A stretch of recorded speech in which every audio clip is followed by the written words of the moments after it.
ሰዎች በብዙ ነገር ተደስተዋል። መጽሐፍ ቅዱሳችን ስናጠና በተለያየ ነገር ሰዎች ተደስተዋል። ነገር ግን ከተወሰነ ጊዜ በኋላ ደግሞ ደስታቸውን አጥተውታል። በምን ምክንያት? በተለያየ ምክንያት ደስታቸውን አጥተዋል። አንዳንዴ ተደስተዋል፣ አንዳንዴ ደግሞ የተደሰቱበት ነገር መልሶ ለመከራ፣ ለስቃይ፣ ለችግር ሲዳርጋቸው እንመለከታለን መጽሐፍ ቅዱሳችን በምናጠናበት ጊዜ ማለት ነው። ለምሳሌ ብልጣሶር የሚባል ንጉሥ ነበር እና ወይን ጠጅ እየጠጣ በጣም ደስ ሲለው አባቱ ናቡከደነጾር ከኢየሩሳሌም ባመጣቸው የወርቅ ዕቃዎች፣ የመቅደስ ዕቃዎች መጠጣት ፈለገ ማለት ነው። እና በጣም ደስ ብሎት ግብዣ እያደረገ ከእንጨት፣ ከድንጋይ፣ ከብረት፣ ከናስና ከወርቅ የተሰሩትን አማልክት ሲያመሰግን ድንገት አስደንጋጭ ነገር ግድግዳ ላይ የሚጽፍ ዕጣ ታየ። በጣም ደነገጠ፣ ሐሳቡ አስቸገረው፣ ደስታው አልቀጠለም። የእጅ ጣት ወጥቶ ከተለሰነው ግድግዳ ሲጽፍ አየ። ደስታ ያመጣልኛል ብሎ የወሰደው እርምጃ ነገሩን ወደ ሐዘን ለወጠ። ትንፋሹንና መንገዱን በእጁ የያዘውን እግዚአብሔርን በማያከብር መንገድ ደስታ ፈንጠዝያ ቤተ መንግሥት ውስጥ አድርጎ ነበር። ነገር ግን አላዋጣውም፣ ዘላቂ አልሆነም።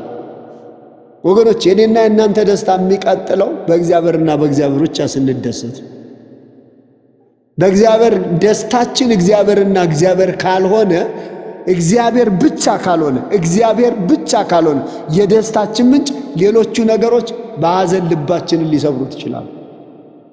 እግዚአብሔር ከሆነስ? እግዚአብሔር ከሆነ ይቀጥላል፣ ደስታችን ይቀጥላል፣ ሰላማችን ይቀጥላል፣ የውስጣችን ሐሴት ይቀጥላል። የውስጣችን የተፍለቀለቀ በመንፈስ ቅዱስ የሆነ ደስታ እንድንቀጥል እድል ይሰጣል። በመከራ ውስጥ እንኳን አንሳቀቅ። ለምን? የደስታ ምንጫችን እግዚአብሔር ካደረግነው። በሌላ ነገር መደሰት ከፈለግን ግን ስብራት አለው ወገኖች። ስለዚህ ላበረታታችሁ፣ ከሌላ ነገር ላይ አይናችን እናንሳ። በሌላ ነገር ለመደሰት አንሞክር። በወደደን በሱ ብቻ እንደሰት፣ በሱ ደስ ይበላል፣ ሐሴት እናድርግ። እሱ ይወደናል። ስለተወደድን፣ ኃጢአታችን ይቀር ስለተባልን፣ በደል ነፍሳችን እግዚአብሔር ነፍሳችን ስለመለሰ፣ ነፍሴን መለሳት አለ ዳዊት።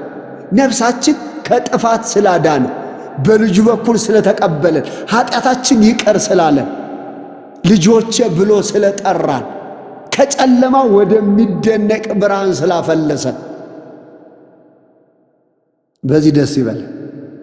ስራችን ስለተሰራ፣ መስቀል ላይ የኃጢአታችን ዕዳ ስለተወራረደ፣ በደላችን ሁሉ ስለተደመሰሰ፣ ከጨለማው ስልጣን ስላዳነን፣ ስለተቀበለን፣ አምላካችን ስለሆነ እግዚአብሔር፣ አባታችን ስለሆነ እግዚአብሔር በዚህ እንድንደሰት እግዚአብሔር ይፈልጋል።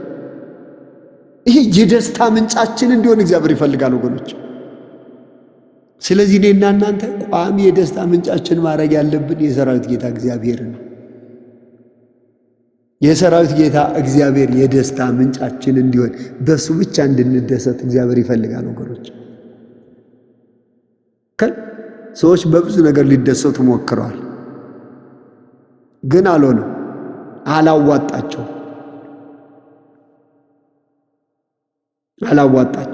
የሚያዋጣ በእግዚአብሔር መደሰት፣ በእግዚአብሔር ደስ፣ በሱ መደሰት። እሱን የደስታ ምንጭ አንተ ነህ ማለት። ካንተ ውጭ ወገኖች ሌላው ነገር እኮ ምንም የሚገርማችሁ ለነፍስ ጥያቄ መልስ አይሆንም። ለነፍስ ጥያቄ፣ ለነፍሳችን ጥያቄ ትክክለኛ ምላሽ የሚሰጥ የሰራዊት ጌታ እግዚአብሔር። ከዛ ጌታ ኢየሱስ እንዲህ አለ ምሳሌውን ሲጠቃልል፣ አንተ ሰነፋል ነፍስህን በሌሊት መጥተው ይወስዷታል። አስቡት፣ በመብል በመጠጥ ሊደሰት ሲፈልግ፣ በማያዋጣ ነገር ሊደሰት ሲፈልግ ሌላ አደጋ ገጠመው። ነፍስህን በዚህ ሌሊት ይሿታል አለ። እና ወገኖቼ ሁሌ በጌታ ደስ ይበላችሁ፣ ሁሌ በእግዚአብሔር እንደሰት። እሱ የደስታችን ምንጭ ይሁን። አይናችን እግዚአብሔር ላይ እናድርግ ወገኖቼ። ለኛ በጣም ጳውሎስ እንዳለ ከኃጢአተኞች ዋና እኔ ነኝ እንዳለ እንዲያው በቃ ከቅዱሳን ሁሉ ለማንስ ለእኔ ለጭንጋፉ ተገለጠ እንዳለ፣ ለእኛ በእግዚአብሔር ስለተገለጠልን፣ አምላክነቱን ስለገለጠ፣ አባት ስለሆነ አብሮን ስለሆነ በውስጣችን ስለሚኖር ስለሚያስተምረን ስለሚመራን በቋሚ እያናገረን በቃሉ እያጫወተን ልጆቼ ብሎ እያባበለን ስናዝን እያጽናናን ስንርቅ እየመለሰን ከክፋታችን እየመለሰ በየቀኑ እየባረከን ስንጸልይ ጸሎታችን እየሰማ እያረጋጋን እያጽናናን ዓለም እየተናወጠ የተረጋጋ ሕይወት እንድንመራ ልባችን እየጠበቀ ወገኖቼ ከዚህ የበለጠ የደስታ ምንጭ ሌላ ነገር የሚያስፈልገን አይመስለኝም። ደስ እንድንሰኝበት እግዚአብሔር ይፈልጋል። እህቴ በእሱ ደስ ይበልሽ፣ በአባትሽ በአምላክሽ። ለዛ እኮ ነው አብርሃም ባያስተውለን እስራኤል ባይገነዘበን አንተ ግን አባታችን ነህ አሉ። አንተ እግዚአብሔር አባትሽ ስለሆነ ደስ ይበልሽ እህቴ።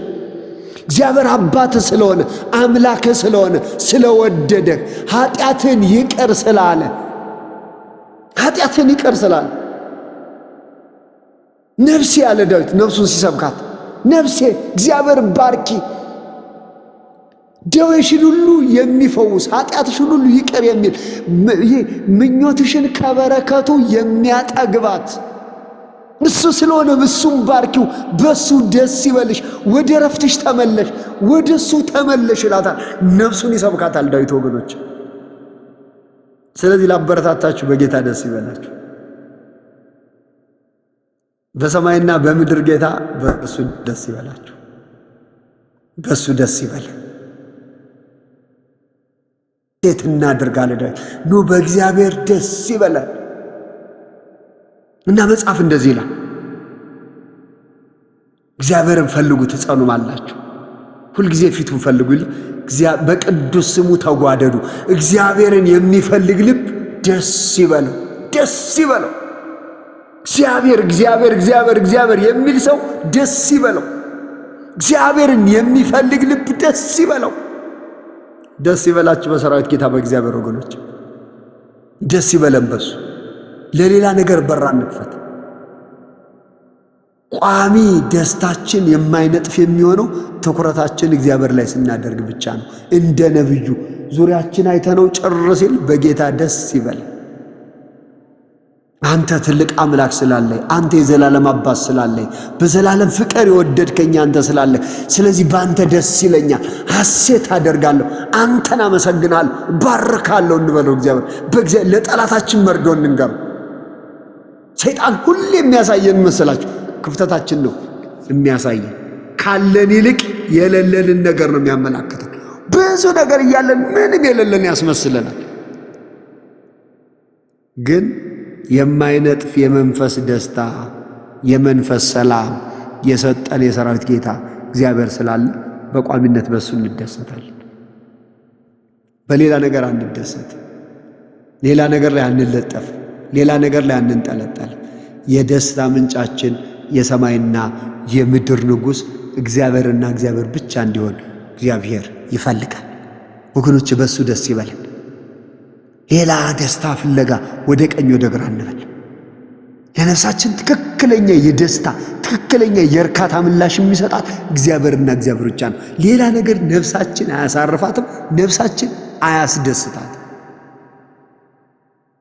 ስለዚህ በጌታ ደስ እንዲላችሁ ላበረታታችሁ ፈልጋለሁ። ደስ ይበላችሁ በሱ። ቢሞላ ባይሞላ፣ ቢጎድል ቢስተካከል ባይስተካከል፣ የፈለግነው እጃችን ውስጥ ቢገባ፣ እጃችን ውስጥ የነበረው ነገር ከእጃችን ቢወጣ በሱ ደስ ይበለን። እኔ ግን በእግዚአብሔር